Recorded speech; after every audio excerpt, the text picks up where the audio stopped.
Merhaba arkadaşlar, nasılsınız?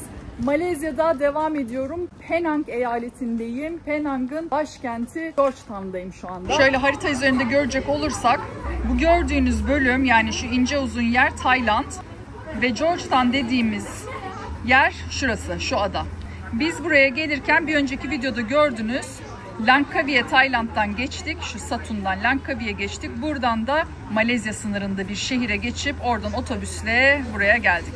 Georgetown, Malezya'nın ikinci en büyük metropolü. 2,9 milyon, yaklaşık 3 milyonluk nüfusa sahip. Burada %50 oranında Çinli yaşıyor. %30 civarında yerlisi, işte Malay halkı yaşıyor. %8 Hintli yaşıyor. Geri kalan diğer vatandaşlarda, hani %10'luk falan bir kesim desek, tam bir çeşni var. Sokaklar böyle bir anda Hint sokağından Çin sokağına dönüşüyor. İşte bir anda ezan sesi yükselirken bir anda Çinliler kendi tanrılarının doğum gününü kutluyor falan, böyle yani herkes birbirine gayet saygılı, huzur içinde yaşıyorlar. En azından benim şu anda burada bir gezgin olarak gözlemlediğim bu.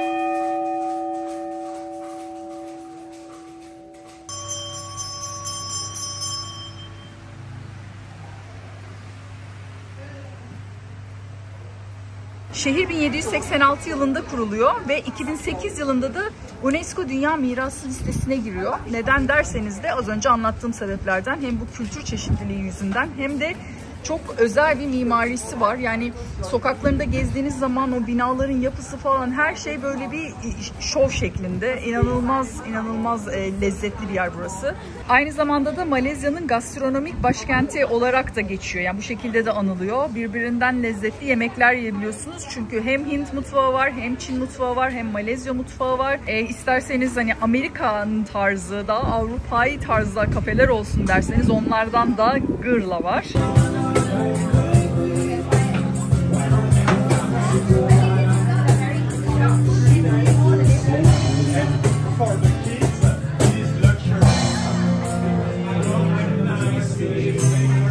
Şimdi Michelin yıldızlı bir restorana geldik. Bu Hint yemeği yiyeceğiz. Bu mushroom, yani mantar masala.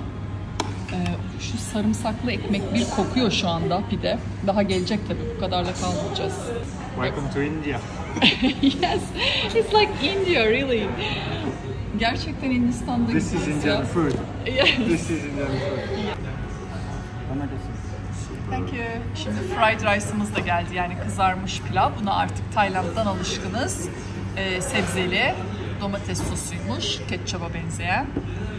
Daha gelecek. Bak, Tay yemeği güzel, tamam, sevdim ama Hint mutfağı bir başka ya. Acayip lezzetli, gene acayip lezzetli. Diğer yemeğimiz de geldi. Bu da böyle domates soslu. İçinde buffalo, yani peynir var diyor ama bakalım tadına şimdi.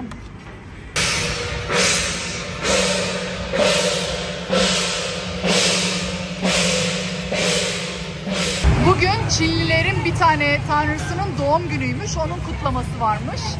Sabahtan beri o dualar, bu gösteriler falan onun içinmiş meğer.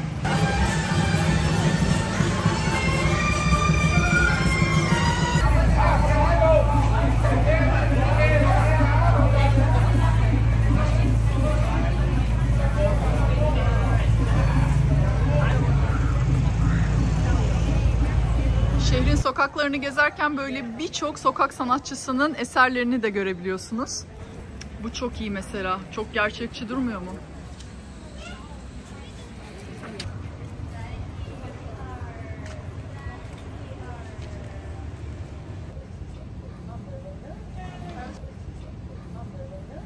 Çok güzel değil mi ya? Ben böyle sokakları renkli renkli sanatçılar tarafından böyle işlenmiş, süslenmiş görmeyi çok seviyorum.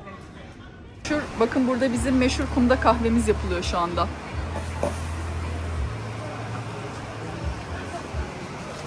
Baharatlı yaptıkları için tamamen farklı bizimkinden tadı. Yine böyle çok güzel köpüklü falan, lezzetli ama bir değişik geldi. Süt koydurmadım. Değişik diyelim. Böyle tatlı bir sokaktayız. Little India'dayız şimdi. Artık Hint sokağına geri döndük. Bu saatlerde de bir görelim. Doyamadık ya. Georgetown'u gezmelere doyamadık. 5. günümüz mü? Kaçıncı günümüz?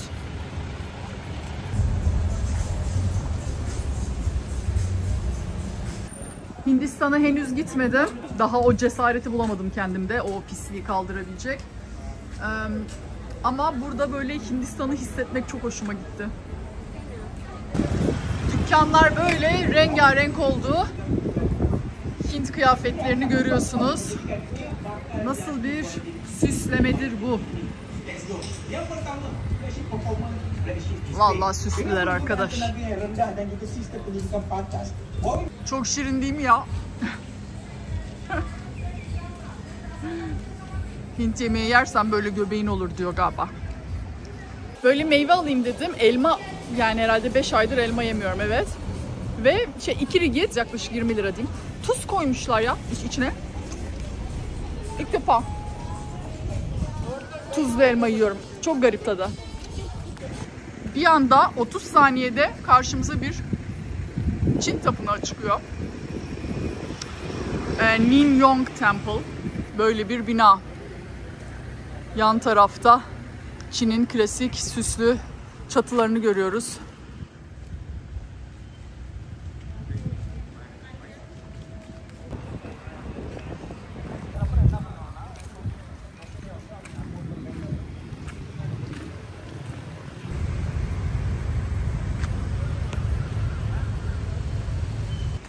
Yerlerde böyle işlemeler var birçok yerde. Böyle genelde bu kolonların arasından yürüyebileceğin alanları var. Yapılar o yüzden de böyle çok orijinal geliyor. Hop, tekrar Çin'e döndük. Yağmur yağıyor bu arada fena. İlk defa yağıyor 5 gündür. Çok sıcak bir hava vardı. Şimdi böyle hiç şikayetçi değilim. Güzel serinledi. Buranın özelliği ne acaba? Herkes bir köşede fotoğraf çekiliyor. Mühim bir otel galiba.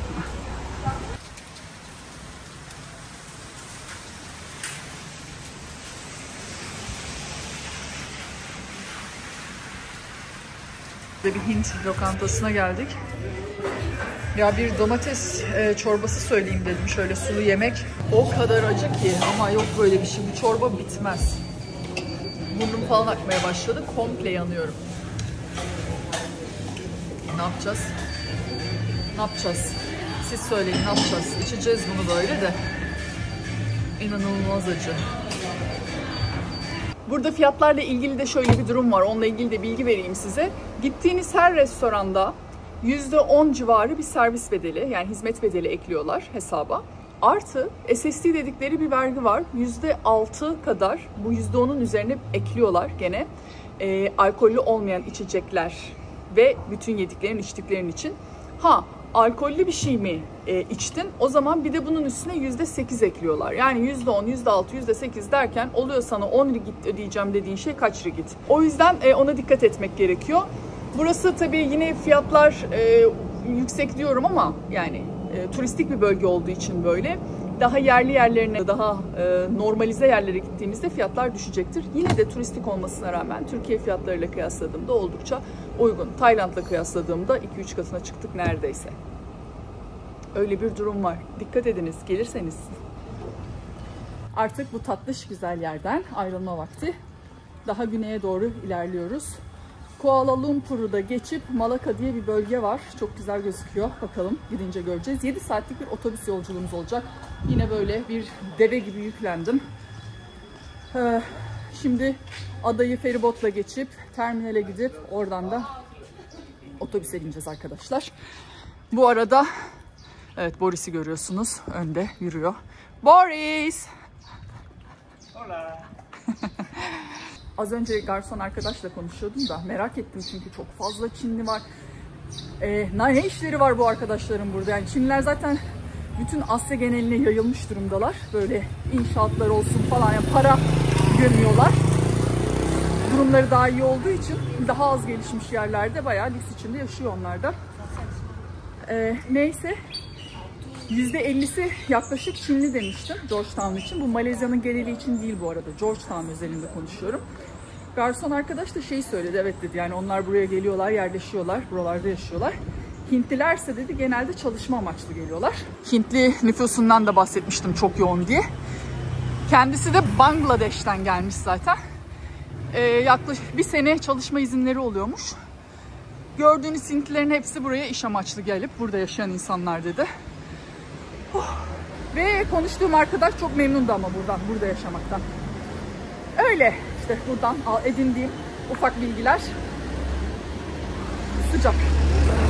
Ve Malaka'dayız. Her şey harika gözüküyor. Lakin yolculuğumuz 10 saat sürdü. O yüzden de bayağı yorgunuz ve açız. Bir an önce bir şeyler yememiz lazım. Videoyu burada sonlandırıyorum arkadaşlar. Bir sonraki videoda görüşürüz. Kendinize çok iyi bakın. Bir sonraki videoda burayı gezeceğiz.